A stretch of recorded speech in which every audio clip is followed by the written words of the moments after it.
إن كانت الجمعة على رأس أولويات أنشطة مساجدنا، فهذا لا يعني أن المساجد لا تقوم إلا بالجمعة، لا، هذا لا يعني ذلك.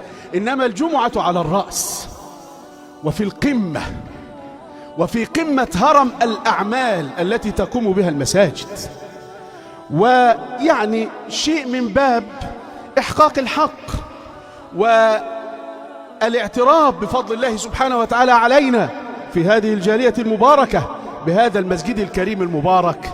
هناك مجالات أخرى تقوم المساجد بخلاف خطب الجمعة بأنشطة تعليمية متعددة بعد هذا النشاط العام. فهناك الحلقات التعليمية المتعددة التربوية المتعددة. الناس اللي ما بيبصوش للمسجد إلا على إنه صلاة جمعة ورمضان وتجمعوا تبرعات ويقول لنا خلاص انتم ما وراكوش إلا كده، هذا كلام فارغ ولا يليق. الناس اللي بتقعد تقول المساجد أصبحت مشاريع عقيمة. يعني إيه مشاريع عقيمة؟ يعني شوفوا لكم شغلانة تانية. يا أخي أنت لا تعلم المقدار الذي يقوم به المسجد من أنشطة تعليمية وتربوية. لو ما تعرفش نعرفك، ولو أنت بتعرف وتفتري فنسأل الله أن يهديك وأن يردك إلى الصواب.